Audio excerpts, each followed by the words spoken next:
नमस्कार, स्वागत है आप सभी का एसीएन न्यूज पर। मैं हूं शाहीन खान। नजर डालते हैं खबरों पर। मुख्यमंत्री विष्णुदेव साय ने आज छत्तीसगढ़ स्वामी विवेकानंद तकनीकी विश्वविद्यालय भिलाई में आयोजित कार्यक्रम में 268 करोड़ 54 लाख रुपए की लागत से 26 कार्यों का लोकार्पण और भूमि पूजन किया। उन्होंने इसमें से 122 करोड़ 95 लाख रुपए की लागत से 15 कार्यों का लोकार्पण तथा 145 करोड़ 59 लाख रुपए की लागत से 11 कार्यों का भूमि पूजन किया। सीएसवीटी परिसर में आर्यभट्ट भवन लगभग 10 करोड़ 36 लाख रुपए की लागत से शैक्षणिक भवन तैयार किया गया है। इतनी बड़ी सौगात आज लगातार पूरे देश को हमारे यशस्वी प्रधानमंत्री माननीय नरेंद्र मोदी जी दे रहे हैं। एक एक दिन में सामूहिक रूप से इतने लोकार्पण भूमि पूजन हो रहे हैं जिसकी कल्पना ये देश कभी की थी। और इसी तरह छत्तीसगढ़ में मात्र आप सबके आशीर्वाद और आप सबके स्नेह के प्रतिफल के रूप में जब आप सबने आज से 2-2.5 महीना पहले यहाँ की स्थिति, यहाँ की परिस्थिति सबको देखते हुए भारतीय जनता पार्टी की सरकार बनाई और एक अलग जगाया, और उसका ही प्रतिफल है कि आज करोड़ों करोड़ों काम इसी तरह लोकार्पित और भूमि पूजन हो रहा है। मैं धन्यवाद दूंगा माननीय मुख्यमंत्री जी को, माननीय उप मुख्यमंत्री जी को, कि जो हमने नाम दिया था मोदी गारंटी के रूप में संकल्प पत्र, उसके अक्षरशः पालन के लिए आप सतत कटिबद्ध हैं। कथनी और करनी में जो अंतर है हमारी सरकार का दिख रहा है। मैं विनम्रता से हमारे दुर्ग लोकसभा की ओर से आपका तहे दिल से आभार व्यक्त करता हूं, आपको नमन करता हूं। 8 तारीख विस्तार से माननीय मुख्यमंत्री जी सब चीज बताएंगे। पहले से मैं राज नहीं खोलना चाहता, मैं तो सिर्फ स्वागत करने, अभिनंदन करने आया था। पुनः आप सबको बहुत बहुत शुभकामनाएं। क्योंकि ये राजनीतिक कार्यक्रम नहीं है, लेकिन आपके बेटे, आपके भाई होने के नाते मैं आप सबका धन्यवाद करना चाहता हूं कि पूरे दुर्ग लोकसभा के हमारे देवतुल्य जनता के आशीर्वाद से, हमारे पार्टी के कर्मठ कार्यकर्ता भाइयों बहनों युवा साथियों के आशीर्वाद से एक बार फिर से मुझे आपकी सेवा के लिए भारतीय जनता पार्टी का प्रत्याशी बनाए हैं। मैं इस मंच के माध्यम से राष्ट्रीय नेतृत्व को और प्रदेश नेतृत्व को बहुत सबको नमन करता हूं, प्रणाम करता हूं। बहुत बहुत धन्यवाद। आज का दिन दुर्ग संभाग के लिए ऐतिहासिक है, जब 250 करोड़ रुपए के राशि के विभिन्न लोकार्पण और भूमि पूजन का काम हो रहा है। आज प्रदेश में विष्णुदेव साय जी के नेतृत्व में जो सरकार बनी है, इस ध्येय वाक्य को लेकर कि हमने बनाया है, हम ही संवारेंगे, और छत्तीसगढ़ को संवारने का काम आज विष्णुदेव साय जी के नेतृत्व में होने लगा है। ये बताता है कि एक सच्चा जनसेवक, एक सच्चा जनप्रतिनिधि जो छत्तीसगढ़ महतारी के सेवा के लिए निकला है, छत्तीसगढ़ को सजाने संवारने के लिए निकला है। मैं आज आप सबको इस 250 करोड़ रुपए की सौगात की बहुत बधाई और शुभकामनाएं देता हूं। आप सभी आज श्रोता के नाते पर यहां विराजमान हैं और कुछ अन्य स्थानों से भी माताएं, बहनें और सारे सज्जन आए हैं। विशेष रूप से पत्रकार साथी आए हैं। आज का ये आयोजन सिर्फ विश्वविद्यालय का आयोजन है ऐसा नहीं है। आज के इस आयोजन में पूरे संभाग के ऐसे काम जो 4-5 करोड़ से ऊपर के हैं, उनका लोकार्पण रखा गया है। विश्वविद्यालय के 2 भवन, उसका भी लोकार्पण आज हुआ है। और साथ ही साथ विश्वविद्यालय के लिए मैं बताना चाहता हूं कि आने वाले बजट में प्रावधान जो इस बार हुआ है, माननीय मुख्यमंत्री जी ने कहा है कि इसको बजट में रखें, आगे इसका प्रावधान पूरा करेंगे। ऐसे कन्या छात्रावास और बालक छात्रावास यहां पर बनने के लिए भी बजट में प्रावधान इस बार किया गया है, जो इसके लिए मैं माननीय मुख्यमंत्री जी का हृदय से अभिनंदन करता हूं। उस सरकार की योजनाओं के लिए भी वर्तमान सरकार ने एक बैठक मंत्रिपरिषद की है। मंत्रिपरिषद की बैठक 8 घंटे चली है और उस 8 घंटे चले बैठक में अगली सरकार केंद्र की जो बनेगी वो 100 दिनों में क्या काम करेगी इसका निर्णय हुआ है। आप समझ सकते हैं आत्मविश्वास को केंद्र की सरकार के, आप समझ सकते हैं इस बात को। मैं निवेदन पूर्वक आप सभी से कहना चाहता हूं कि किस तरीके से हम सब ने देखा था।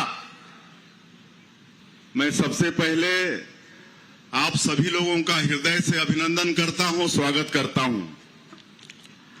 और आज यूनिवर्सिटी को और दुर्ग संभाग के लोगों को मैं शुभकामनाएं देता हूं कि आज एक साथ 250 करोड़ रुपए का लोकार्पण और भूमि पूजन कार्यक्रम यहां पर संपन्न हुआ है। निश्चित रूप से इससे इसी यूनिवर्सिटी को भी लाभ होगा और पूरे संभाग को भी इसका लाभ होगा। और बड़ा अच्छा नाम रखे हैं जो भवन का लोकार्पण किए हैं, आर्यभट्ट और दूसरे का नाम चरक। इनके नाम से जो यूनिवर्सिटी का जो 2 भवन बना है उस नाम से है, जिसका आज लोकार्पण किए हैं। निश्चित रूप से हमारे जो यूनिवर्सिटी के स्टूडेंट हैं उनको लाभ होगा, उनको बधाई देते हैं। और काफी काम 4 करोड़ से जो ऊपर के काम हैं संभाग के, उनका भी लोकार्पण किए हैं। तो इसका लाभ भी हमारे पूरे दुर्ग संभाग को मिलेगा, तो उनको भी बधाई, शुभकामनाएं। और बहुत सारे काम क्षेत्र में लोकार्पण के लिए हैं और भूमि पूजन के लिए हैं, जिनका लोकार्पण या भूमि पूजन हमारे सम्मान्य विधायकगण करेंगे। मुझे जानकारी मिली है कि इस भवन में एक अमेरिका की कंपनी है न्यूक्लियस टेक, जिसके ओनर हमारे छत्तीसगढ़ के हैं लेकिन विदेश में बस गए हैं और उनकी कंपनी है। और यहां पर उनकी कंपनी कार्यरत है आईटी के सेक्टर में। अभी डायरेक्टर जी यहां बता रहे थे कि हर साल यहां पर आईटी के सेक्टर में हमारे बच्चों को प्रशिक्षित करके करीब 100 लोगों को विदेश में भेज के उनको रोजगार देने का काम करेंगे। तो बहुत अच्छा होगा हमारे छत्तीसगढ़ के कर्णधारों के लिए, छत्तीसगढ़ के भविष्य के लिए। और मैं आप लोगों को इसलिए भी धन्यवाद देना चाहूंगा यूनिवर्सिटी को विशेषकर कि हमारे जो प्रभारी मंत्री हैं वो ऊर्जावान तो हैं लेकिन वो आईटी के भी स्टूडेंट रहे हैं। और हम लोग इसको आईटी के सेक्टर में डेवलप करना चाहते हैं इस क्षेत्र को, तो इससे बड़ा लाभ होगा। प्रभारी मंत्री के आईटी के स्टूडेंट रहने के कारण उनको इस सेक्टर में काफी अनुभव है। और आप लोगों ने सरकार बनाई है, 2.5 महीना इस सरकार के हुए हैं, तो काफी कुछ हम लोग मोदी की जो गारंटी है उसको पूरा करने का प्रयास कर रहे हैं। हमारे विजय शर्मा जी बता रहे थे कि हम लोग शपथ लिए उसके दूसरे ही दिन 18 लाख प्रधानमंत्री आवास बनाने का निर्णय लिए हैं, जो कि शीघ्र शुरू होने वाला है। 2 साल का बकाया बोनस 12 लाख से ज्यादा किसानों का 3716 करोड़ रुपया 25 दिसंबर श्रद्धेय अटल बिहारी वाजपेयी जी के जन्मदिन, जिसको सुशासन दिवस के रूप में पूरा देश मनाता है, उस दिन देने का काम किए हैं। 21 क्विंटल प्रति एकड़ धान खरीदी किए हैं। और मुझे बताते हुए गौरव हो रहा है कि इस साल बम्पर खरीदी हुई है धान की। भारतीय जनता पार्टी ने आगामी लोकसभा चुनाव के लिए उम्मीदवारों की पहली सूची जारी कर दी है। बीजेपी ने पहली लिस्ट में ही छत्तीसगढ़ की सभी 11 लोकसभा सीटों पर नाम का ऐलान कर दिया है। इस बीच मुख्यमंत्री विष्णुदेव साय ने दावा किया है कि बीजेपी निश्चित रूप से 11 में से 11 लोकसभा सीटें जीतेगी। वहीं कांग्रेस पर निशाना साधते हुए सीएम साय ने कहा कि हम जो भी अच्छे काम करते हैं कांग्रेस उसका विरोध करती है, ये उनका धर्म है और वह ऐसा करते रहेंगे। सभी 11 लोकसभा सीटों में प्रत्याशी तय हुए हैं और बहुत अच्छी इसकी प्रतिक्रिया है और निश्चित रूप से 11 की 11 लोकसभा सीट भारतीय जनता पार्टी जीतेगी। सर, इसे गुटबाजी बता रही है जो लिस्ट जारी हुआ है उसको कांग्रेस का तो धर्म है, हम लोग कोई भी अच्छा काम करेंगे तो उनका धर्म है कि उसका लोग विरोध करेंगे, वो अपना धर्म निभा रहे हैं। राष्ट्रीय राजधानी दिल्ली में कांग्रेस स्क्रीनिंग कमेटी की बैठक बुलाई गई है। कमेटी की अध्यक्ष रजनी पाटिल आज पार्टी हाईकमान और छत्तीसगढ़ के चुनाव प्रभारी, प्रदेश प्रभारी के साथ संभावित लोकसभा चुनाव उम्मीदवारों के नामों पर चर्चा करेगी। इस बैठक में शामिल होने छत्तीसगढ़ के पूर्व मुख्यमंत्री भूपेश बघेल सोमवार को दिल्ली रवाना हुए। एयरपोर्ट पर मीडिया से बात करते हुए उन्होंने कहा कि आज स्क्रीनिंग समिति की बैठक है और मैं समझता हूं कि स्क्रीनिंग समिति की आखिरी बैठक होगी। इसके बाद सीईसी में सारे नाम चले जाएंगे और उम्मीद है कि बहुत जल्द सीईसी में फैसला भी हो जाएगा। हाँ, आज स्क्रीनिंग कमेटी की बैठक है और मैं समझता हूँ कि स्क्रीनिंग कमेटी की आखिरी बैठक होगी और उसके बाद इसकी सीईसी में सारे नाम चले जाएंगे और बहुत जल्दी उम्मीद है कि सीईसी में फैसला हो जाएगा। नहीं, उसमें कोई बदलाव नहीं होगा। जो हमारे कैंडिडेट हैं वो हमारे कैंडिडेट होंगे और जो मतलब जो पीसी में नाम गए हैं, सीईसी में जो स्क्रीनिंग कमेटी में जो नाम है और जो सर्वे में नाम आए उसी पर फाइनल होगा। हाँ, हमारे अध्यक्ष जी बोले कि बलि बकरा बना दिया उनको। तो इसका अर्थ ये है कि भारतीय जनता पार्टी के लोकप्रियता वो नहीं रही जो मीडिया में दिखाई जाता है। अब धरातल में ये है कि अब लोग चुनाव लड़ने से मना कर रहे हैं, कोई राजनीतिक संन्यास ले रहे हैं, कोई चुनाव लड़ने से मना कर रहे हैं। तो स्थिति बिल्कुल ठीक नहीं है। इसी के साथ ही रुकेंगे एक छोटे से ब्रेक के लिए, जल्द हाजिर होते हैं। आप सब बने रहिए एसीएन न्यूज के साथ।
आयुर्वेद एक्यूप्रेशर थेरेपी सेंटर, चर्म रोग, दांत खाज, खुजली, चेहरे पर किसी प्रकार की झाइयाँ, दाग धब्बे, फोड़ी फुंसी, प्रेगनेंसी, स्ट्रेच मार्क आदि का गारंटेड इलाज। जी हाँ, आयुर्वेदिक एक्यूप्रेशर थेरेपी सेंटर। यहाँ पर आयुर्वेदिक दवा एवं एक्यूप्रेशर थेरेपी द्वारा बिना ऑपरेशन किए बवासीर, भकंदर, हाइड्रोसिल, गुप्त रोग, चर्म रोग का इलाज किया जाता है। बवासीर, भकंदर, फिशर का बिना ऑपरेशन इलाज, मलद्वार की जितनी भी पुरानी तकलीफ हो जैसे खून आना, चुभने जैसा दर्द होना, जलन, मस्सा, मुवादाना, पेट साफ न होना आदि का जड़ से गारंटीड इलाज। गुप्त रोग, शादी के बाद या शादी के पहले बचपन की गलतियां, उम्र की अधिकता या किसी भी कारण से मर्दाना कमजोरी, शीघ्र पतन, शादी के नाम से डर लगना, बच्चा न होना, पेशाब में जलन, स्वप्न दोष, शारीरिक कमजोरी, थकान आदि बीमारियों सहित हाइड्रोसिल का बिना ऑपरेशन गारंटीड इलाज। महिला गुप्त रोग, बवासीर, भकंदर, फिशर का बिना ऑपरेशन जड़ से गारंटीड इलाज। माहवारी गड़बड़ी, सफेद पानी जाना, हाथ पैर में जलन, दर्द, कमर में दर्द, बच्चा न होना, मिर्गी, पुराने से पुराना घाव, गैंग्रीन का इलाज किया जाता है। हमारा पता डॉक्टर हीरा, गया नगर, दुर्ग। मोबाइल नंबर 9981659182 और भिलाई में 18 नंबर रोड, पटेल डेयरी के पास, कैंप 1 भिलाई। Mobile number 8815563954।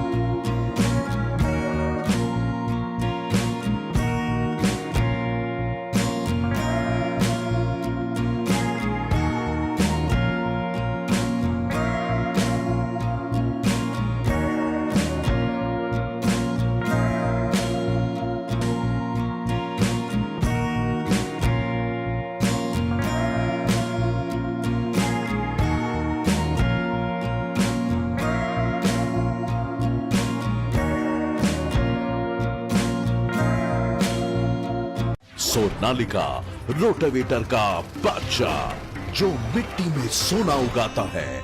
हम उनके सपनों को हकीकत बनाते हैं। खेती के उपकरणों में दुनिया का number 1 heavy duty range Sonalika agro solutions पेश करते हैं सोनालिका शानदार रोटावेटर ऑफर। त्योहार के अवसर पर लाखों के उपहार।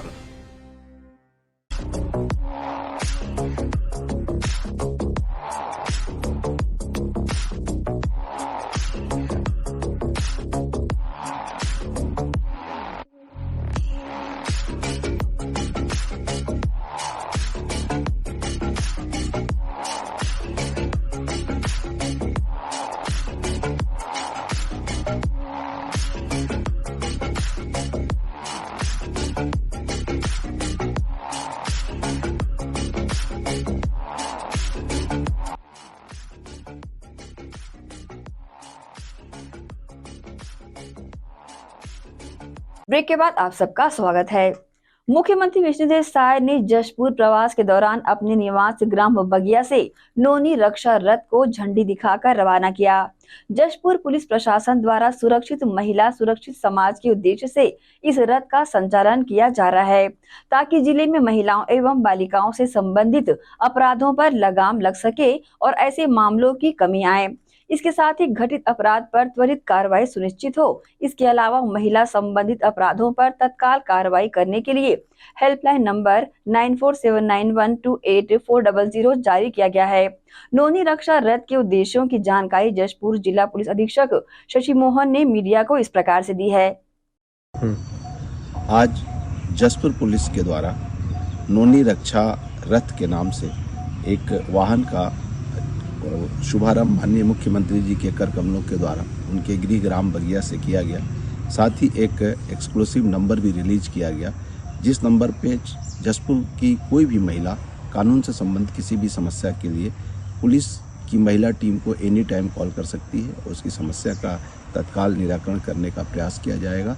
और बाकी समय में पुलिस की ये टीम लगातार अपने वाहन के माध्यम से जिले के विभिन्न स्थानों में जैसे स्कूल, कॉलेज, गर्ल्स हॉस्टल या ग्राम सभा, ग्रामीण चौपाल, आंगनबाड़ी के कार्यकर्ताओं से, महिलाओं के विभिन्न समूहों से मिलकर उन्हें मोटिवेट करने का काम करेगी, उन्हें साइबर फ्रॉड से बचाने का काम, कानून से संबंधित अगर कोई समस्या है सेल्फ डिफेंस की ट्रेनिंग देगी। इस तरीके से महिलाओं की सुरक्षा हेतु आज ये हमारी टीम जो गठित की गई है लगातार इस दिशा में प्रयास करेगी। सहकारी बंधन योजना का लाभ लेने हेतु बैंक से केवाईसी कराने के लिए 50-50 रुपए शुल्क लेने का विरोध करने पर बैंक कर्मचारी द्वारा आवेदक को धमकाने के विरुद्ध शिकायत लेकर पहुंचे आम आदमी पार्टी के कार्यकर्ताओं ने जिलाधीश के नाम ज्ञापन सौंपा।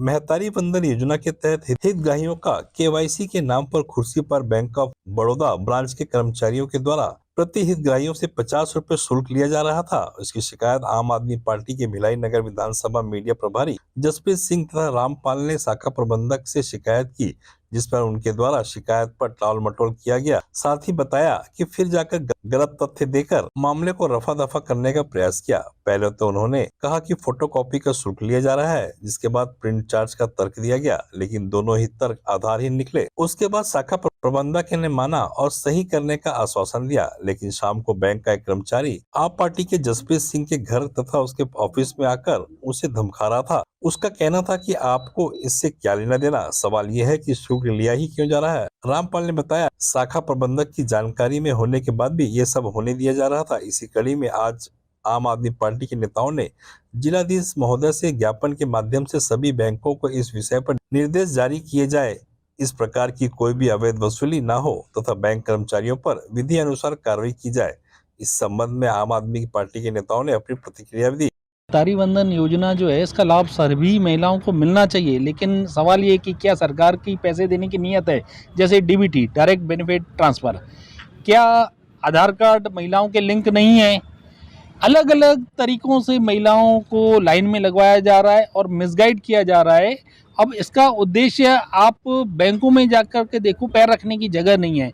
महिलाएं घर बार छोड़ करके दर दर की ठोकरें खा रही हैं और अंत उसका ये होगा कि आखिरी मेंटली हराश होकर के वो इस योजना के लाभ से तौबा कर लेंगी। और परिस्थितियां बहुत विपरीत है। सरकार को अगर पैसा देना है तो ऑलरेडी गरीबी रेखा सूची उनके पास है, और जब उन्होंने एडवर्टाइजमेंट दिया था तो ऐसा कोई कंडीशंस तो थी, शर्तें तो लागू की नहीं थी। उसमें तो उन्होंने कहा था कि हर महिला को मिलेगा, लेकिन आज जो महिलाएं दर दर की ठोकरें खा रही हैं उसी को लेकर के एक परेशानी का विषय बन गया है। जैसे बड़ी बड़ी कंपनियां विज्ञापन देती हैं ना, कोने में कई शर्तें लागू लिखे रहते हैं, वैसे ही भाजपा सरकार का ये नियम लग रहा है, मुझे ऐसा लग रहा है। आप पहले की होर्डिंग्स देख लो, उसमें लिखा हुआ था कि गरीब महिलाओं को इस योजना का, हर महिला को योजना का लाभ मिलेगा, लेकिन उसके बाद जो शर्तें लागू की है तो ये विज्ञापन का ही, बड़ी बड़ी कंपनियों के विज्ञापन का ही। जैसा कि हम लोग सभी लोग जानते हैं कि विधानसभा चुनाव के पहले भाजपा ने घोषणा की थी कि सीएम की पत्नी को, कलेक्टर की पत्नी को, कलेक्टर महिला सभी को महतारी वंदन योजना के लिए 1000 रुपये मिलेगा। लेकिन जैसे ही सरकार बनी वो अपने वादे से पलट गई। उन्होंने 10 शर्तें लगा दी। शर्तें लगाने के बाद उन्होंने फॉर्म भराया। फॉर्म भरने के बाद जो योग्य महिलाएं पाई गई, जो कि करीब 50% से भी कम लोग आए हैं, उनको अब डीबीटी का फॉर्म भरने के लिए मजबूर किया जा रहा है।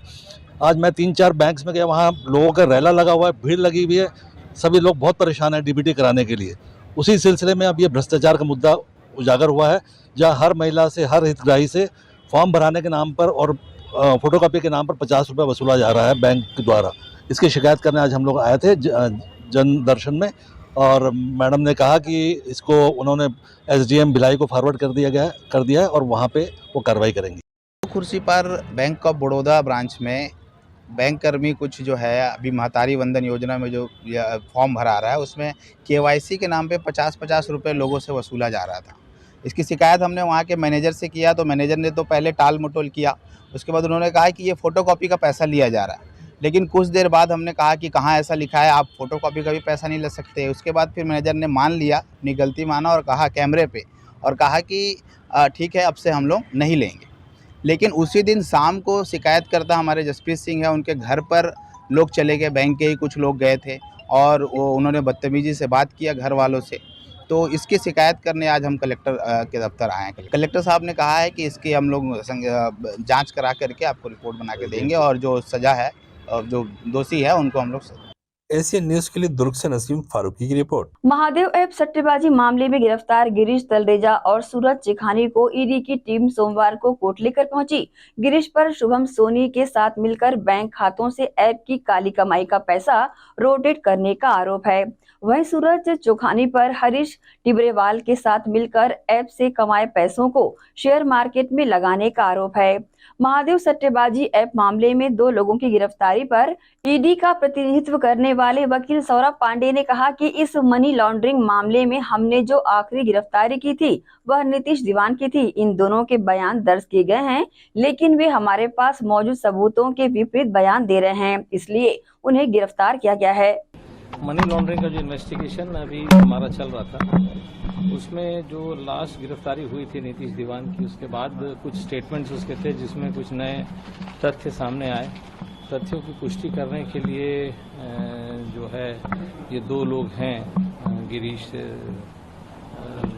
तलरेजा और सूरज चौखानी, इनसे इनके स्टेटमेंट रिकॉर्ड किए गए और स्टेटमेंट रिकॉर्ड करने के बाद ये ऐसा हमने पाया कि जो एविडेंसेस हमारे पास अवेलेबल हैं वो एविडेंसेस के परे जाकर वो लोग अपने बयान दे रहे हैं। बयान तो ऐसा है कि उनके पास राइट है कि वो बयान कुछ भी दे सकते हैं। कुछ भी का मतलब है कि हमारे मनी लॉन्ड्रिंग एक्ट के अनुसार तो सेक्शन 50 कहता है कि आपको बयान देना है, वो सत्यता होनी चाहिए उसमें। तो आपको जो भी कथन करने हैं सत्य कथन करने हैं। अगर आप अपना राइट टू रिमेन साइलेंट रखना चाहते हैं तो रिमेन साइलेंट रख सकते हैं, लेकिन ये लोग जो हमारे पास अवेलेबल एविडेंसेस है उसके ठीक विरोध में बातें इन्होंने बताई और इस वजह से चूंकि हमें दिखा कि भाई जो तथ्य हमारे पास ऑलरेडी उपलब्ध है, जो इनसे जुड़े हुए हैं, इनसे परे जाकर ये लोग बात कर रहे हैं, तो इनको अरेस्ट करने की जो है नौबत आन पड़ी और फिर विधिवत कार्रवाई करते हुए section 19 prevention of money laundering act इनकी अरेस्ट की गई है। आज एक की कल की गई है भोपाल में और दूसरे की सूरज चौखानी की आज की गई है और माननीय न्यायालय के सामने प्रस्तुत किया गया है। क्योंकि देखिए इसमें जो दोनों ही लोग हैं इनका महादेव ऐप से कनेक्शन है। एक लोटस 365 जो तलरेजा है, लोटस 365 नाम का एक आईडी है जो कि महादेव ऐप से रिलेटेड काम करता है और उसमें सट्टा वट्टा लगाता है। तो उसका संबंध उस लोटस 365 से हमें दिखाई दिया कुछ लोग स्टेटमेंट में, जिन्होंने कहा कि ये लोटस 365 का मैनेजमेंट तलरेजा सौरभ चंद्राकर के साथ मिलकर करता था। बेसिकली ऐसा उसने बताया स्टेटमेंट में। हमको हमारे को जो गवाह आया कि ये जो है वो बेसिकली पार्टनर है तो लोटस 365 का, तो उससे संबंधित तथ्यों की और जांच करने के लिए हमने उसको लिया है। सूरज चौखानी जो है वह एक हरिशंकर टिबरेवाल है और हरिशंकर टिबरेवाल का सीधे महादेव ऐप के जो बेसिक लोग हैं, जो लोग महादेव ऐप में एसोसिएटेड हैं, उनसे उसका संबंध है और बहुत सारा पैसा जो है वो उसके कुछ कंपनीज बनाई हैं। महादेव ऐप का पैसा वहाँ से रूट हो रहा है और कुछ शेयर कैपिटल में भी है। तो इस संदर्भ में चौखानी से हमको पूछताछ करनी थी, इसलिए जो है उसको भी हमको कस्टडी लेने की आवश्यकता पड़ी। देवेंद्र यादव, ईडी के पास ये जानकारी है कि तलरेजा कहाँ बेस्ड थे, वो दुबई रहते थे या भोपाल रहते थे? देवेंद्र यादव और कुछ कांग्रेसी नेताओं को भी जमानती वारंट। देखिए वो मामला कोल स्कैम से रिलेटेड इन्वेस्टिगेशन का है और उसमें देवेंद्र सिंह यादव और विनोद तिवारी और राम प्रताप सिंह को अवेलेबल वारंट 500 रुपये कल माननीय स्पेशल कोर्ट ने जारी किया है। बेसिक कारण उन लोगों का रोल है जो कि कोल स्कैम में है। जो देवेंद्र सिंह यादव है वो बाई इलेक्शन हुए छत्तीसगढ़ में जब, तो उसमें उसने क्या कहते हैं कि उसी के निगरानी में वो बाई इलेक्शंस हुए। बाई इलेक्शन में पैसा खर्चा हुआ करीब 3 करोड़ के आसपास की जो हमको जानकारी मिली है। तो वो 3 करोड़ जो रुपए हैं, रुपए खर्च करना तो कोई बहुत बड़ी बात नहीं है भाई। इलेक्शन के दौरान तो हर पॉलिटिकल पार्टी पैसा खर्चा करती है, लेकिन बात है वो सोर्स ऑफ फंड की। वो source of fund basically Suryakant Tiwari था। तो रजनीकांत तिवारी की डायरी में ये एंट्रीज मिली हैं कि इतना पैसा जो है कैश में देना है देवेंद्र सिंह यादव को। तो ऐसे करके उसका रोल मनी लॉन्ड्रिंग में दिख रहा है कि लॉन्डर्ड पैसे को यानी प्रोसीड्स ऑफ क्राइम को उसने यूज किया है इलेक्शन के खर्चे में। इसलिए उनके खिलाफ मामला बनाया गया और उनको पिछली बार पेशी में नहीं आए थे तो अवेलेबल वारंट जारी हुआ था। कल भी पेशी में उपस्थित नहीं हुए तो माननीय विशेष न्यायालय के समक्ष उनके अधिवक्ता ने तर्क किया कि या तो उनकी वीडियो कॉन्फ्रेंसिंग के थ्रू पेशी करा दी जाए या अधिवक्ता के माध्यम से उनकी पेशी स्वीकार की जाए। और ये भी उन्होंने दिया कि बेल एप्लीकेशन 29 तारीख को उनकी हाईकोर्ट में सुनवाई हुई है और वो रिजर्व हुई है। तो जो बेलेबल वारंट कोर्ट ने जारी किया था उसको हाई कोर्ट के फैसले आने तक बढ़वाया जाए या फिर उसको रिकॉल यानी वापस लिया जाए। उसमें हमारा तर्क ये था कि सीआरपीसी के अंतर्गत कोई ऐसा प्रावधान उपलब्ध नहीं है जिसके मद्देनजर ऐसी कोई कार्रवाई कर सके कोर्ट। अगर बेलेबल वारंट जारी किया है तो उसको या तो व्यक्ति अवेलेबल वारंट के को ऑनर करते हुए कोर्ट में उपस्थिति दर्ज कराए या अपनी जमानत लेकर के आए। तो ये सब तर्कों को सुनने के पश्चात माननीय विशेष न्यायालय ने हमारे तर्कों को मानते हुए उनके उस आवेदन पत्र को डिसमिस कर दिया और फिर से 500 रुपए का अवेलेबल वारंट जारी किया। Thank you. यहाँ वक्त है एक छोटी सी ब्रेक का, जल्द हाजिर होते हैं। आप सब बने रहिए एसीएन न्यूज के साथ।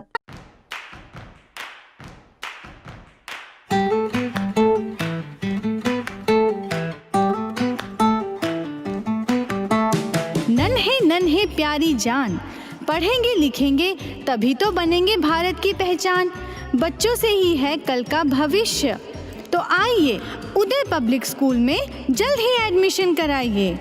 जी हाँ, एडमिशन शुरू हो चुके हैं। नर्सरी से कक्षा 8वीं तक आपके निकट उदय कॉलेज कैंपस नियर एसीसी बोगदा पुल नंदनी रोड जामुल भिलाई में स्थित 2019 से गुणवत्ता भर शिक्षा प्रदान करने वाला आपके क्षेत्र में पहली बार, जिसका नाम है उदय पब्लिक स्कूल। जी हाँ, सभी कक्षाओं के लिए निःशुल्क प्रवेश। स्कूल नर्सरी से कक्षा 8वीं तक के लिए इस वर्ष प्ले ग्रुप की भी शुरुआत की जा रही है। सरकार द्वारा 25% छात्रों के लिए मुफ्त शिक्षा प्रदान की जाएगी। प्रवेश के लिए जल्दी करें। बस वैन की सुविधाएं भी उपलब्ध है। पुस्तकालय सुविधाएं है, सीसीटीवी कैमरा, संगीत कक्ष, खेल और सांस्कृतिक गतिविधियां, मल्टीपर्पस हॉल। महत्वपूर्ण दिन और त्योहारों को भी यहाँ मनाया जाता है। कंप्यूटर लैब और स्मार्ट क्लास शिक्षण सुविधाएं भी उपलब्ध की जाती है। अग्नि सुरक्षा के लिए भी सुविधाएं उपलब्ध है। बच्चों के अंग्रेजी बोलने पर भी महत्वपूर्ण ध्यान दिया जाता है। तो फिर देरी किस बात की, जल्दी कीजिए, क्योंकि एडमिशन शुरू हो चुके हैं उदय पब्लिक स्कूल में। आपके निकट उदय कॉलेज कैंपस निकट एसीसी बोगदा पुल नंदनी रोड जामुल भिलाई में।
ब्रेक के बाद एक बार फिर से आप सभी का स्वागत है।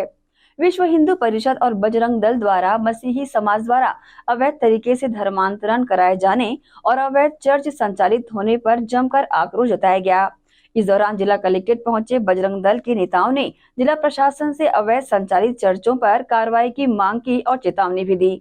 दुर्ग शहर में आए दिन धर्मांतरण को लेकर कई मामले सामने आए हैं। वहीं विश्व हिंदू परिषद और बजरंग दल ने कई बार शासन प्रशासन से मौके पर पहुंचकर शिकायत भी दर्ज कराई, जिसके चलते पिछले दिनों रविवार को एक ऐसा ही मामला सामने आया जिसमें पत्थरबाजी किए जाने की शिकायत लेकर उन पर कार्रवाई की मांग की और साथ ही जिला प्रशासन को अपनी चेतावनी भी दी कि अगर प्रशासन ने कोई कार्रवाई नहीं करती तो मजबूरन हमें भी खुद कार्रवाई करने बाध्य होना पड़ेगा। इस दौरान बड़ी संख्या में पहुंचे बजरंग दल के नेताओं और कार्यकर्ताओं ने जमकर नारेबाजी कर प्रशासन का ध्यान अपनी ओर कराया। इस संबंध में उन्होंने अपनी प्रतिक्रिया भी दी। मामला ऐसा है कि छत्तीसगढ़ धर्मांतरण से बहुत ज़्यादा ग्रसित है। हर जिले में धर्मांतरण की समस्या दिन ब दिन बढ़ती जा रही है और विश्व हिंदू परिषद बजरंग दल इसका पूर्ण विरोध कर रहा है। उसके बावजूद भी हम जहाँ जाते हैं, जहाँ धर्मांतरण को बंद कराते हैं, जैसे हमने श्री राम चौक उरला में बंद करवाया दुर्ग के, उसके बाद हमने जवाहर नगर दुर्ग में धर्मांतरण बंद करवाया, डी मार्ट के पीछे जो धर्मांतरण पोटिया कला में हो रही थी उनको बंद करने के लिए गए। उसके बाद हम लोग वहाँ जब पहुँचे तो उन्होंने और जगह बदलकर संख्या के बल में रायपुर नाका स्थित धर्मांतरण वहाँ पर पहुँच गए, धर्मांतरण करने लग गए। और जब वहाँ पहुँचे तो उनकी इतनी ताकत बढ़ गई कि वो लोग धर्मांतरण कराते, पत्थर डंडे के साथ अपने चर्च में रख के, अवैध चर्च है वो, वहाँ रख के धर्मांतरण कराते। हम जब विरोध करने गए, उनसे जब उनके पादरी से बात करने गए तो वो बिना बात के सीधा वो लोग वार करने लग गए पत्थर डंडे से। इससे हम लोग के कुछ कार्यकर्ताओं को चोट लगी, मुझे खुद भी चोट लगी, मेरे सर से खून बह रहा था। हमने मुलायजा भी करवाया FIR करा के। अगर आज प्रशासन को हमने ज्ञापन सौंपा है और सीधे शब्दों में कहा है कि अगर उन्होंने पूरे दुर्ग जिले के अंदर अवैध चर्च को तोड़ा नहीं, उनके ऊपर कार्रवाई नहीं की गई, उनके पादरी जो धर्मांतरण कराते उनके ऊपर कोई कार्रवाई नहीं की गई, तो विश्व हिंदू परिषद बजरंग दल पूरा अपने सामान लेके, हम डंडा कुल्हाड़ी हर तरह का सामान लेके जाएंगे और खुद वहां पर जाके हम अवैध चर्च को तोड़ेंगे। जो प्रशासन को जो कार्रवाई हमको ऊपर करना है करे, प्रशासन से हम डरने वाले नहीं हैं।